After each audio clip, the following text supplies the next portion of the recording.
Quem veio ouvir a palavra do Senhor?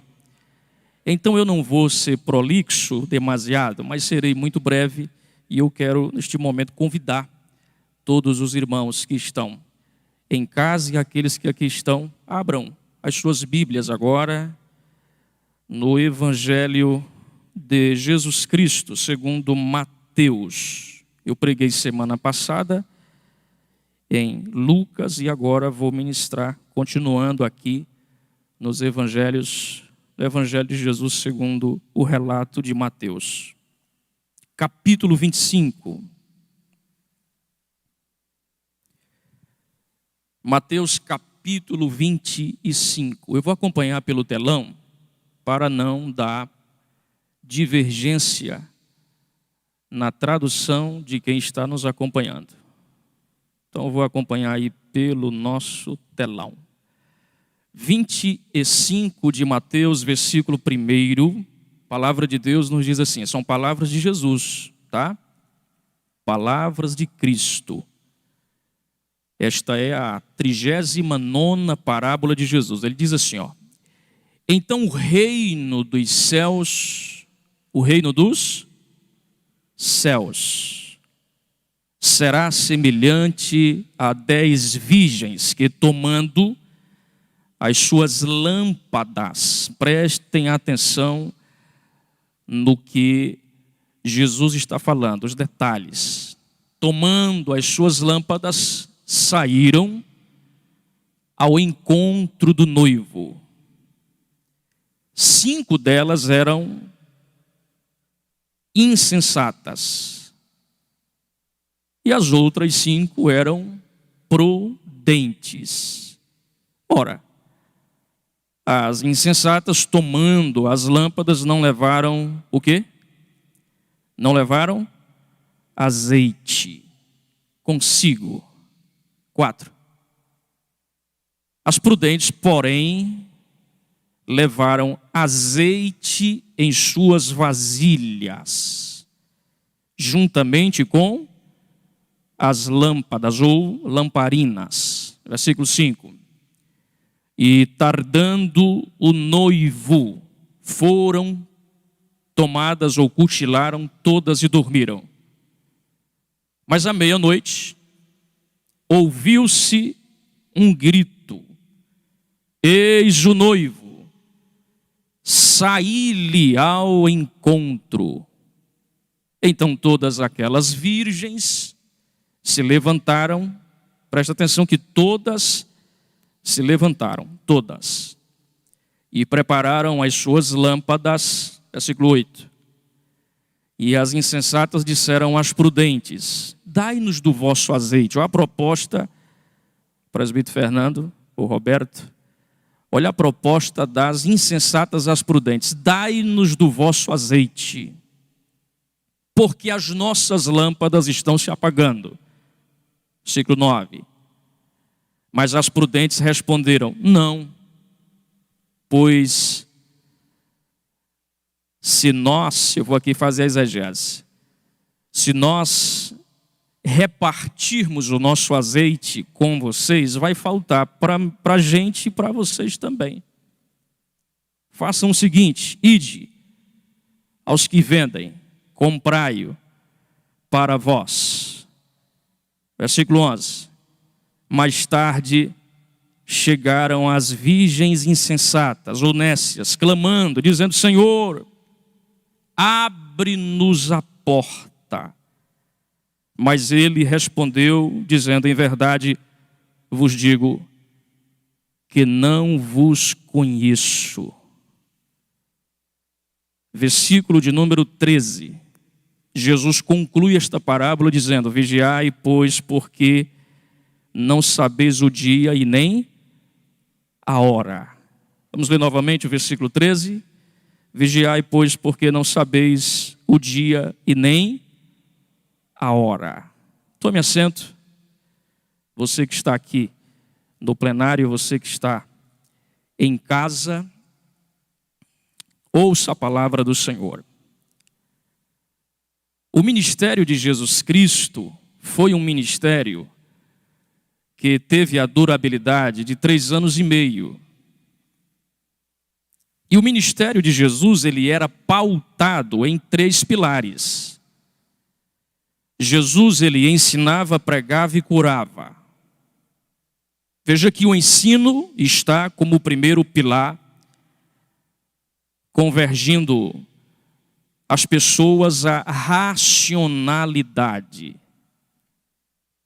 Haja vista que todos nós que somos cristãos, igreja do Senhor Jesus, discípulos de Cristo, produzimos a racionalidade mais do que a emoção.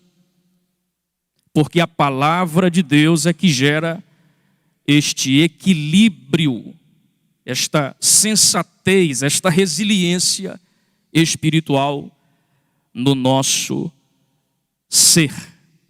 E Jesus, ele priorizava o ensino. Diante disto, a palavra de Deus nos diz que Cristo, ele vai partilhar com as pessoas, com os publicanos, pecadores e discípulos também, as parábolas. Jesus, ele pregava fácil para todos entenderem. E as parábolas foram mensagens partilhadas por Jesus para facilitar o entendimento das pessoas. O que significa parábola? Parábola significa narrativa alegórica que transmite uma mensagem por meio de comparação e analogia. Significa uma mensagem que não é literalizada, mas uma mensagem que traz uma reflexão a respeito da vida, a respeito das situações. Se pudéssemos fazer uma parábola do momento em que nós estamos vivendo, poderíamos tematizar esta parábola como a parábola do caos. Sim ou não? Pois nós estamos vivendo um caos. Em todos os campos da sociedade nós estamos vislumbrando um caos muito terrível e assustador, que coloca dentro do nosso coração algumas interrogações, tipo, o que será do nosso futuro? Será que vamos sobreviver? Pois esta imprevisibilidade está em nós. A durabilidade normal do ser humano é de 70 a 80 anos e o que passa disto é canseira e enfado, diz o salmista. Então todos nós estamos sujeitos a um câncer, a uma infecção pulmonar atribuída a este vírus. Todos nós estamos sujeitos a uma enfermidade grave, atingindo algum órgão vital do nosso corpo. Porque nós somos humanos. E nós estamos vivendo, existindo nesta terra. Por isto estamos sujeitos. Porém, nós entendemos pela Bíblia que sempre antes de um grande juízo sobre a terra, Deus poupa os justos. Antes do dilúvio, o que foi que Deus fez? Deus convida Noé para fazer uma aliança com ele. A Bíblia diz que Deus estabeleceu uma aliança com Noé. E através desta aliança com Noé, Deus lhe propõe a construção da arca. Quando Deus propõe a Noé a construção da arca, Noé tinha 500 anos. E ele finaliza a arca aos 600 anos de idade. Ele vai ficar 100 anos trabalhando, construindo a arca. E diga-se de passagem, ele construiu a arca sozinho, sem ajuda de ninguém. Sendo um bom carpinteiro, ali ele foi preparando os utensílios para a construção da arca. E durante 100 anos, ele finaliza a arca, que é o símbolo da aliança com Deus e também, naquele contexto, o símbolo da proteção. Porque dentro da arca, Noé iria entrar com a sua família, cerca de 8 pessoas. Ocorre que eles entram, Deus manda o dilúvio, que é o juízo sobre a humanidade, matando todos os seres viventes que existiam. dos animais aos homens, plantas, animados, inanimados, todos morreram com o dilúvio. Digno de observarmos que, obviamente, claro e evidente que Noé já tinha colocado um casal de cada espécie dentro da arca, para ocorrer após o dilúvio a perpetuação da raça humana e das espécies. E a palavra de Deus nos diz, queridos, que depois daquele período de 40 dias e 40 noites chovendo sobre a humanidade, inclusive o número 40 é um número sugestivo para julgamento. O povo de Israel ficou 40 anos sob o jugo desigual, sob a opressão do Egito. Então 40 na Bíblia é um número que traz uma interpretação também de julgamento. Jesus, ele ficou 40 dias e 40 noites jejuando, e após este processo de insuficiência física, ele foi para o deserto, ser tentado por Satanás. Só que depois do período, vamos voltando para Noé, em que as águas baixam, diz a Bíblia que Noé solta 2 aves. A primeira ave foi um corvo. A palavra de Deus nos diz que o corvo vai e volta. A segunda ave foi uma pomba. A pomba vai, ela volta e traz no bico uma planta. Você sabe qual foi o nome da planta que o pombo trouxe no bico? Quando Noé abriu a janelinha e ela entrou? Oliveira. A oliveira foi a única planta que resistiu ao dilúvio. Porque oliveira no hebraico significa resistência. Então, queridos, o juízo de Deus está aí. Deus está julgando a humanidade. Jesus, ele nos traz uma parábola muito interessante que se aplica muito bem ao momento em que estamos vivendo. A parábola das 10 virgens. Quero aqui de forma muito sucinta trabalhar esse texto falando sobre a parábola das 10 virgens e suas particularidades. Foram 40 parábolas que Jesus Cristo ensinou ao povo. Esta aqui é a 39ª. Ela sucede o capítulo em que Jesus está falando sobre os tempos funestos e desagradáveis que iriam acontecer na humanidade, que era o capítulo 24.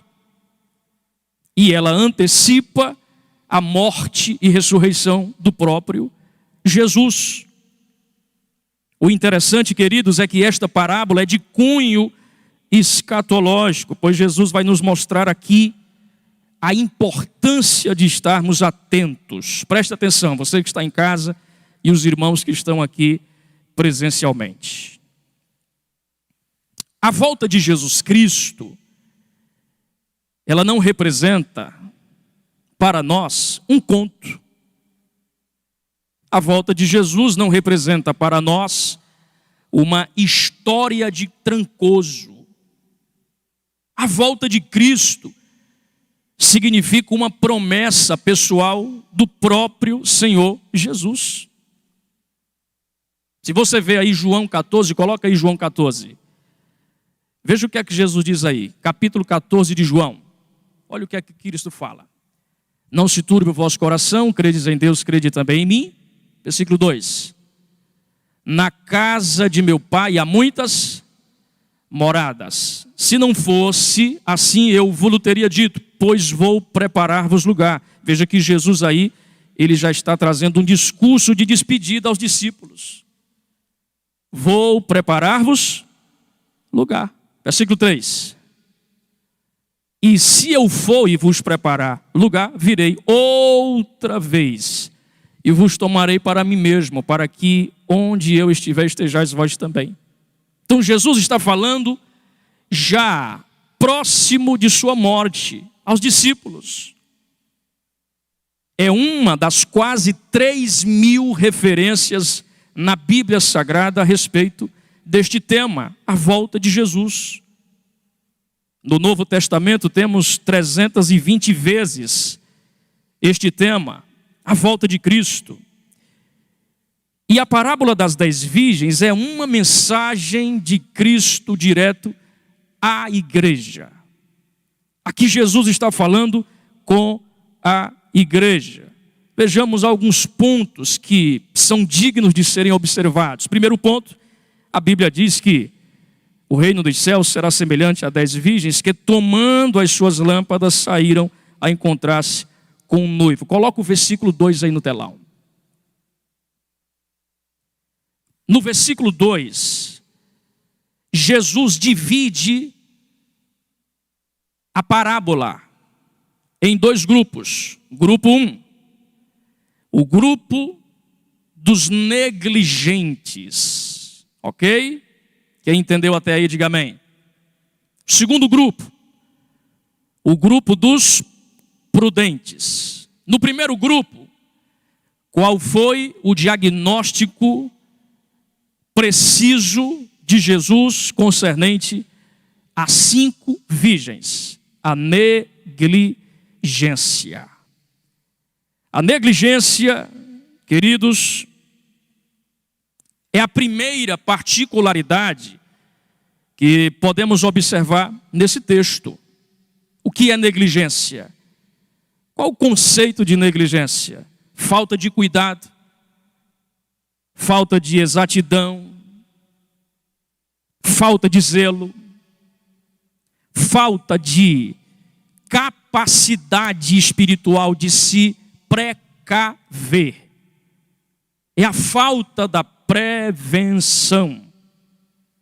E esta negligência se dá por uma irresponsabilidade de quem não quer, não aceita e não compreende qual seja a boa, agradável e perfeita vontade de Deus. Eu preciso falar-lhes que nós estamos vivendo um período muito difícil. Hoje é um culto online de cunho pedagógico, um culto de ensino local. Nosso pastor amanhã vai ministrar, e é ele quem exorta, ele é o pastor da igreja. Mas eu queria abrir aqui uma nota de observação para fazermos um diagnóstico da igreja contemporânea. Nós estamos convivendo com uma igreja que não produz esta prevenção, esta comunhão, este fundamento, esta base. É uma igreja solta, sem raízes. É uma igreja sem vínculo, é uma igreja sem intimidade, é uma igreja sem integridade espiritual, é uma igreja sem fidelidade, sem firmeza, sem convicção. É uma igreja que oscila. Nós fazemos parte de uma comunidade, principalmente no Brasil, onde há uma fragmentação doutrinária. É algo que eu posso até enfatizar de forma muito profunda, mas eu vou explicar. É uma doutrina multifacetada. São ensinamentos multifacetados, com muitas interpretações.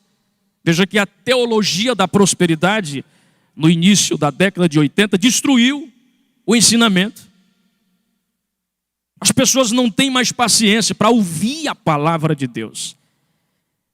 Elas não têm mais paciência para degustar os ensinamentos da palavra de Deus. Elas já querem ouvir que a porta vai se abrir e a vitória já chegou e Deus vai abençoar, prosperar. E elas não conseguem produzir uma maturidade, um equilíbrio espiritual e inteligente de entender que para a porta se abrir existem critérios. Porque um dos critérios para Deus me abençoar é a obediência. E eu preciso produzir esta obediência. E a negligência vai na contramão da obediência. Olhamos para o texto, vejamos o texto. Existiam no texto aqui, na parábola de Jesus, 10 virgens. Elas eram virgens, estavam no mesmo lugar, estavam com a mesma indumentária, tinham as mesmas lamparinas e esperavam o mesmo noivo. A única diferença, materialmente falando, das prudentes para as nécias é que as nécias não tinham azeite, as prudentes tinham azeite. As nécias entraram numa zona de conforto, porque esta zona de conforto ela é pertinente aos dias atuais. Nós esperamos a iniciativa do outro e não tomamos a nossa iniciativa. A Bíblia diz, claro, orai uns pelos outros, é bíblico. Mas a Bíblia diz também, coloca aí 1 Tessalonicenses 5,17. Olha o que é que Paulo disse à igreja em Tessalônica. 1 Tessalonicenses 5,17. O que é que Paulo diz aí? Orai, orai. Isso aí é singular. Isto é pessoal. É uma responsabilidade pessoal. Orai sem cessar. Eu preciso orar, eu preciso estar buscando ao Senhor. A nossa maior referência é Cristo, porque 1/3 da vida de Jesus foi em oração. Então nós estamos produzindo a negligência. Estas virgens insensatas, elas produziram a negligência. E esta negligência, ela poderá produzir em nós uma letargia espiritual muito forte, muito aguda. Eu me tornando letárgico, eu me tornarei aquilo que Deus disse a Israel. Tem olhos, mas não enxergam. Tem boca, mas não fala. Tem ouvidos, mas não ouvem. Tem pele, mas não sentem. São insensíveis, são indiferentes, são apáticos, são cristalizados. É isto que a negligência faz. Ela cristaliza o meu coração. Ela me deixa insensível. Quando Deus chama Ezequiel, capítulo 37 de Ezequiel, diz a Bíblia, que Deus o levou para um lugar indesejável. Qual foi o lugar que Deus levou Ezequiel? Para um vale. Que não era simplesmente só um vale, era um vale que estava ali, ossos, muitos ossos secos. E diz a Bíblia que Deus fez Ezequiel andar sobre o vale. Ele foi andando sobre o vale e viu que eram muito numerosos na superfície. Ele fez um exame, um diagnóstico. Ele olha e observa que os ossos estavam sequíssimos. E o próprio Deus pergunta a Ezequiel: acaso poderão reviver estes ossos? Veja que Deus delega a responsabilidade ao profeta. Acaso poderão reviver estes ossos? E Ezequiel, ele replica a Deus dizendo: Senhor, tu o sabes. Quem manda é o Senhor, eu sou homem. A ordem de Deus, seguidamente foi: profetiza a estes ossos para que vivam. Então Deus nos deu, a nós pastores, a responsabilidade de profetizar. E diz a Bíblia que quando Ezequiel profetizou, ossos secos ouviam a palavra do Senhor, houve um ruído, um barulho de ossos que batiam contra ossos e se ajuntavam, cada osso ao seu osso. De repente cresceram-lhe tendões, cresceram-lhes carne, pele, mas não havia neles o espírito. O exército se colocou de pé, os ossos se juntaram, os tendões se interligaram entre os ossos, cresceram-lhes a carne, a pele. O exército estava de pé, sim ou não? Mas faltava o espírito. Faltava a vida, faltava a intimidade, faltava a saúde espiritual. A igreja evangélica brasileira é um exército que está de pé. Os ossos estão unificados, os tendões, a carne, a pele, mas não há o espírito de vida, não há o contentamento, não há a comunhão, não há a robustez espiritual pela falta da negligência. Porém, em compensação, queridos, A Bíblia diz que o outro grupo, o primeiro grupo, era o grupo das negligentes. E o segundo grupo? Veja aí o versículo 2. 5 dentre elas eram honestas e 5 eram prudentes. O que é prudência? O que é que um pai de família faz antes de sair com o seu carro para enfrentar uma viagem longa? O que é que a gente faz? A gente troca o óleo, verifica os pneus, sim ou não? Motor, balanceamento, o que mais? A gente verifica o carro. Porque se o carro não estiver apto para a viagem, corre o quê? Perigo. E só há duas formas de um acidente acontecer: a irregularidade do automóvel ou, presta atenção, a falta da prudência.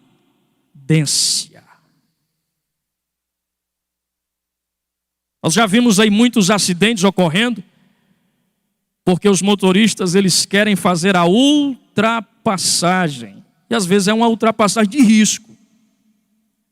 E eles se arriscam, fazem a ultrapassagem e o outro veículo está vindo em direção a ele e choca.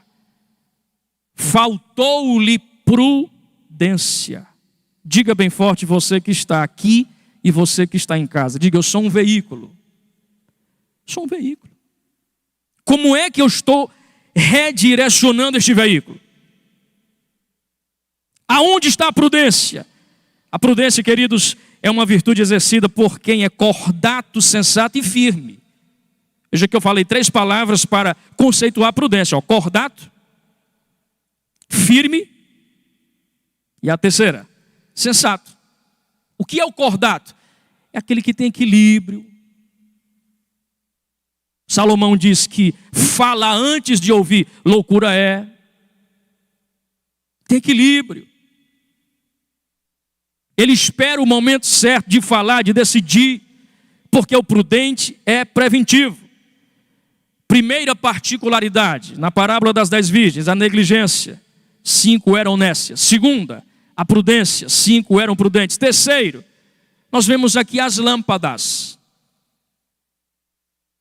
As lâmpadas representam a nossa vida espiritual diante de Deus e diante dos homens. Coloca aí Mateus 5,16.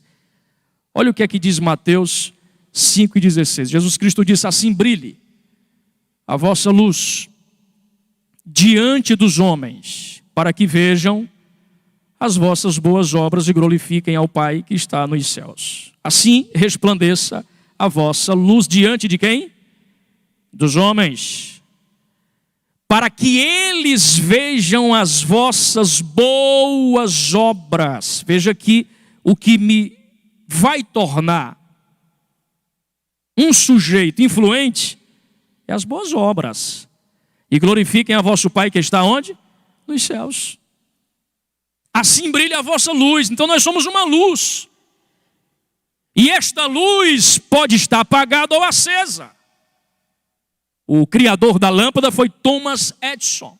Thomas Edison, ele tentou criar a lâmpada, tentou uma vez, 2 vezes, 3 vezes, 4, 5, 6.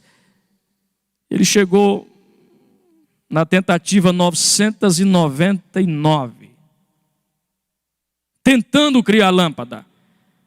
E finalmente ele conseguiu criar a lâmpada na 1000ª tentativa.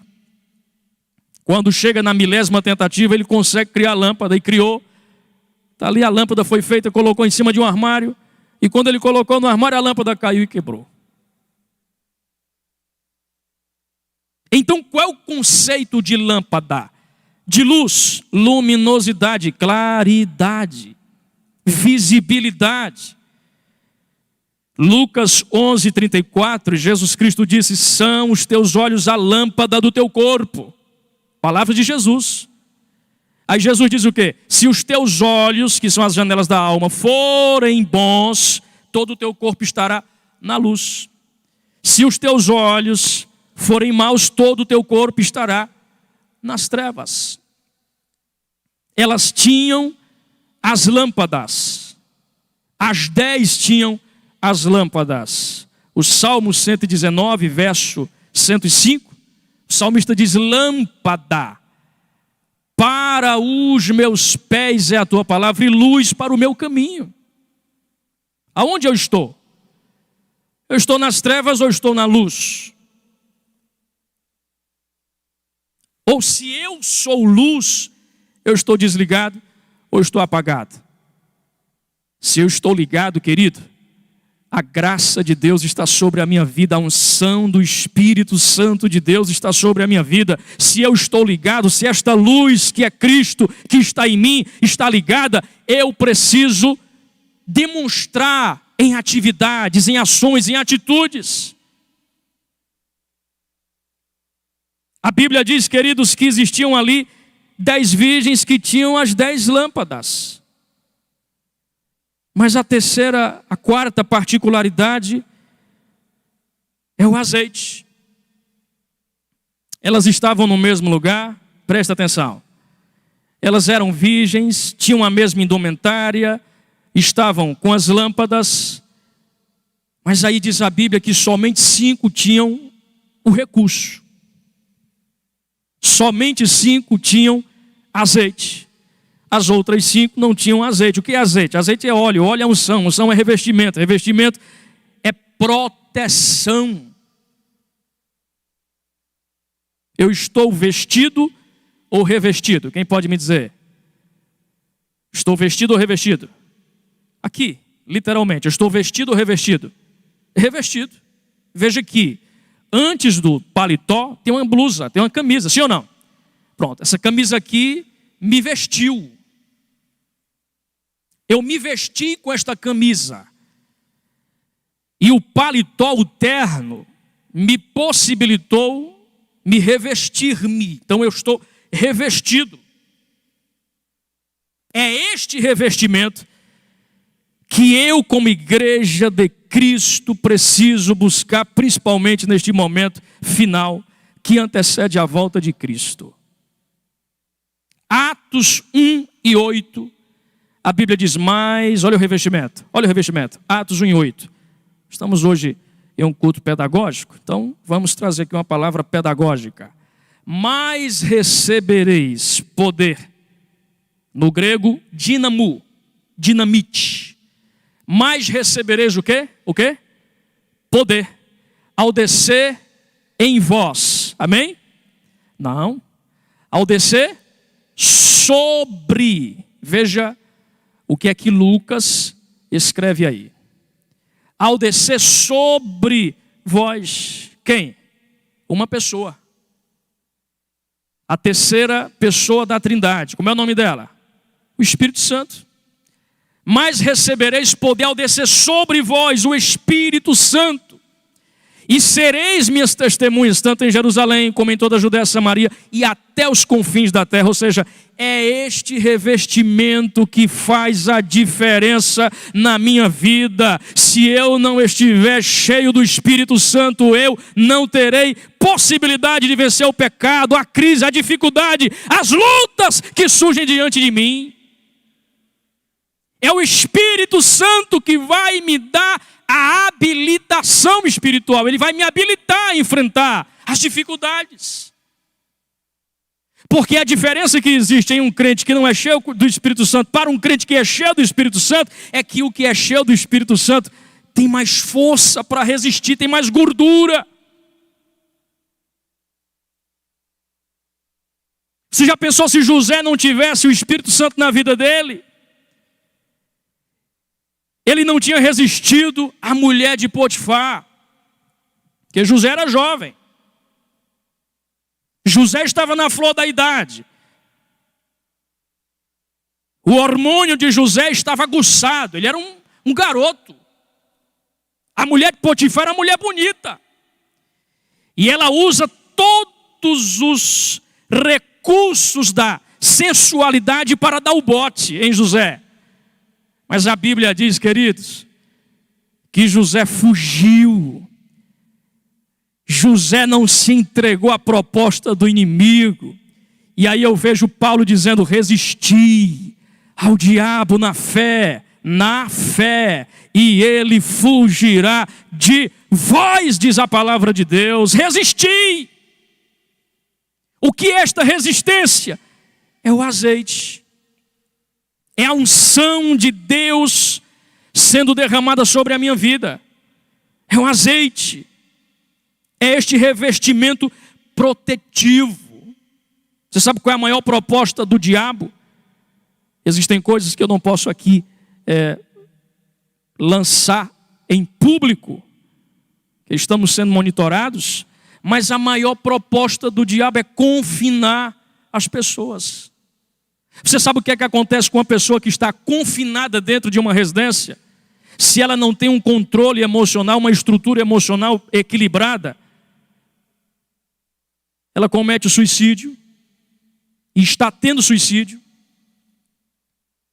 está tendo automutilação, pessoas se mutilando, está tendo agressões físicas entre os cônjuges, os pais e os filhos, porque nós não fomos criados para o confinamento. Claro que estamos em um período de pandemia, e é necessário o confinamento, para que este vírus não se prolifere. Mas até que ponto o confinamento vai ajudar completamente a nossa saúde? Se ele pode acarretar outras ramificações nocivas ao corpo humano, e uma delas é a ansiedade, depressão, eu estou mentindo? Síndrome do pânico, o medo. É aí que entra o Espírito Santo. O Espírito Santo, ele entra nesta ruptura, gerando saúde, gerando equilíbrio, gerando graça, gerando poder, gerando força, gerando resistência. O Espírito Santo entra aí com azeite. Porque eu digo aos irmãos, neste tempo em que a palavra de Deus está se cumprindo, Jesus está chegando. Praticamente, por meio dos meus estudos bíblicos e escatológicos, eu acredito que só existem ainda 2 profecias bíblicas escatológicas a se cumprirem: o evangelho do reino ser pregado em todo o mundo. Existem alguns países que ainda não ouviram o evangelho, e a chegada do anticristo. Eu entendo, aquilato, absolvo, compreendo que o anticristo, ele já está na terra. Pastor João Marcos, mas se o anticristo está na terra, por que a igreja ainda está na terra? Porque o anticristo ainda não começou a governar. Ele está na terra, mas ainda não começou a governar. Ele é judeu pelo culto. O terceiro templo está sendo preparado para o anticristo. Os judeus estão esperando o anticristo. O anticristo é o Messias prometido na visão dos judeus. 75% da Bíblia foi feita para os judeus, 25% para nós, gentios convertidos. Nós, gentios convertidos, nós cremos que o Messias é Cristo, o Cordeiro de Deus, o maravilhoso conselheiro, Deus forte, Pai da eternidade, príncipe da paz. Porém os judeus não. E aí o anticristo, ele é judeu pelo culto. E ele é europeu pela ostentação. Ele tem estas 2 naturezas. E a Bíblia Sagrada nos afirma que neste período escatológico, apocalíptico, em que a palavra de Deus está se cumprindo, nós precisamos produzir esta prudência, este cuidado, este zelo com a nossa vida espiritual, pegando as lâmpadas, que é a nossa vida, colocando a nossa vida no altar, aplicando nela o azeite. Mas aí a quinta particularidade que eu entendo aqui na parábola das 10 virgens é que elas também foram tomadas de um sono. Veja aí o versículo de número 5. E tardando o noivo, foram tomadas de sono e adormeceram. E tardando o noivo.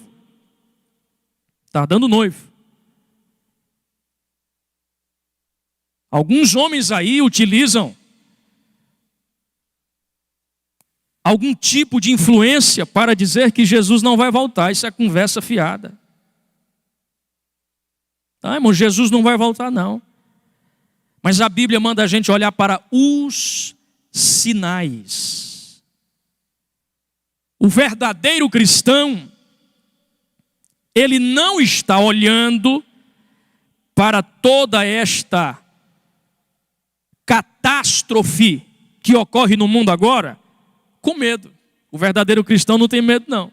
Ele está olhando pela ótica da espiritualidade e observando os sinais. Você quer saber um sinal muito presente neste momento? Um sinal visível? A apostasia. A apostasia é o abandono da genuína fé. E temos inúmeros sinais que correspondem com a volta de Cristo. Olha, você sabia que desde 1947 existe o relógio do Apocalipse? Cientistas utilizam este relógio para dizer quanto tempo resta à humanidade. Existe um relógio, se você for a Nova York, você vai ver um grande relógio lá. As pessoas perguntam, que relógio é este? É o relógio do Apocalipse. Ano passado, uma universidade de Chicago, nos Estados Unidos, os cientistas chegaram à conclusão que só faltam 100 segundos para os ponteiros baterem à meia-noite. Ou seja, a própria sociedade sabe que um acontecimento extraordinário e sobrenatural está para acontecer na terra. Os próprios homens esperam a chegada de Jesus.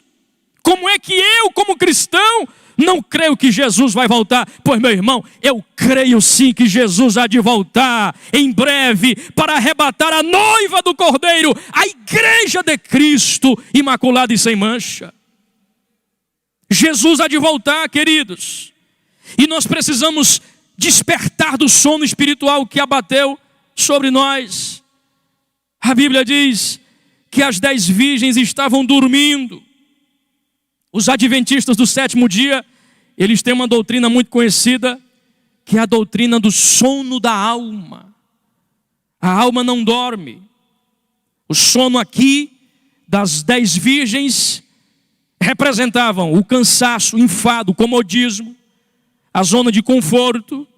Elas estavam dormindo.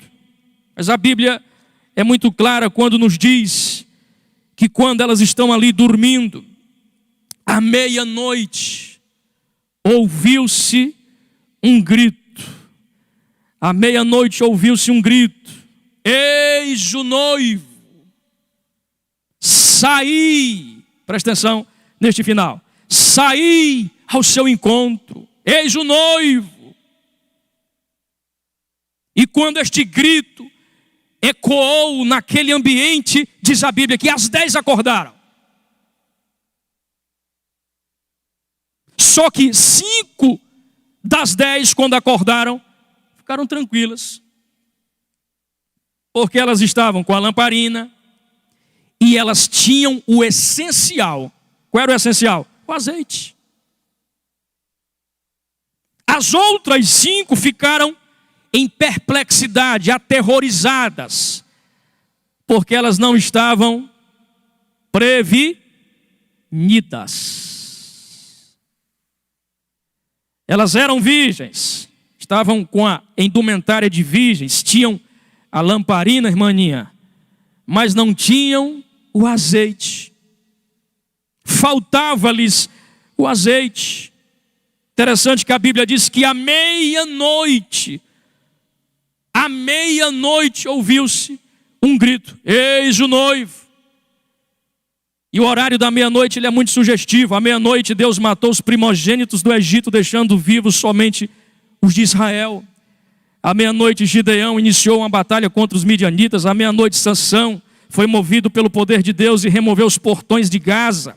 À meia-noite Paulo e Silas oravam e cantavam hinos a Deus, quando de repente houve um terremoto dentro da prisão e todos foram libertos. À meia-noite ouviu-se um grito: eis o noivo. À meia-noite Jesus Cristo há de voltar para arrebatar a noiva do Cordeiro, e eu e você fazemos parte do grupo daqueles que vão receber o corpo glorioso e subir ao encontro de Jesus na eternidade. Nós fazemos parte daqueles que serão arrebatados, eu creio nisto. E Jesus está muito próximo de realizar este ato transcendental, extraordinário, sobrenatural, esperado pela humanidade. A Bíblia diz, queridos, que elas acordaram, mas 5 tinham azeite. Vamos para a parte final. As prudentes tinham azeite. E o versículo 8 diz: e as nessas disseram às prudentes: dai-nos do vosso azeite, porque as nossas lâmpadas estão se apagando. Então as 10 lâmpadas estavam acesas. Olha esse final. As 10 lâmpadas estavam acesas. Só que as lâmpadas das 5 tinham azeite suficiente. As lâmpadas das imprudentes, o azeite tinha acabado e a luz estava se apagando. Ou seja, elas estavam dependendo de mais um pouco do azeite para manter as luzes acesas. Só que, se as prudentes partilham do azeite que elas tinham, iam faltar para ambas. Aqui entra a doutrina da soteriologia, que é a doutrina da salvação. Na doutrina da salvação, eu aprendo que eu sou salvo por Cristo Jesus, e esta salvação é suficiente apenas a mim, no âmbito singular. Eu não posso dividir a minha salvação com o irmão Kleber. Eu posso propagar o evangelho de Cristo para ele aceitar a Cristo também e alcançar a salvação. A salvação, ela é suficientemente única a uma pessoa. Ela é individual. Cada um deva fazer a sua parte. Veja que Jesus Cristo, ele falando aos seus discípulos para encerrar esta reflexão bíblica, Jesus Cristo diz que o caminho que leva o homem à salvação é apertado, é estreito. E o caminho que leva o homem à perdição é largo. Por isso que quando eu aceito a Cristo, quando eu estou servindo a Deus, o preço é alto. É ou não é, queridos? É ou não é? O preço é alto. Aí você diz: puxa vida, eu sou fiel, eu sou dizimista, eu sirvo a Deus. Eu sou um homem bom, um homem fiel, obediente, cristão. Estou pagando um preço alto. Por que eu estou pagando este preço alto? Por quê? Porque você é crente. Que você decidiu ir na contramão daquilo que o mundo te propõe. E em 7º lugar, a 7ª particularidade é a lucidez espiritual. Lucidez espiritual. 5 estão desprevenidas e 5 estão com todos os recursos necessários para alcançar a salvação. A palavra de Deus nos diz que as prudentes olham para as negligentes. Olha para mim, presta atenção para terminar. E diz assim, ó: vai à cidade comprar azeite para vocês, porque o que a gente tem aqui só dá para a gente. E elas saem. Quando elas saem, o que é que acontece? Chega o noivo. O noivo chega e as prudentes entram na comunhão, no gozo. Elas vão participar das bodas com o noivo. E dentro do contexto de lucidez espiritual, a realidade é: a porta se fecha. Segundo, existe o reconhecimento quando a porta se fechar. Terceiro, é necessário vigilância. A Bíblia diz que elas entram, as prudentes, as negligentes chegam, e quando as negligentes chegam, elas rogam ao noivo para entrarem, e o noivo, lamentavelmente, diz: não vos conheço. Não vos conheço. Elas não tiveram o privilégio que as prudentes tiveram de participar das bodas, de alcançarem a salvação.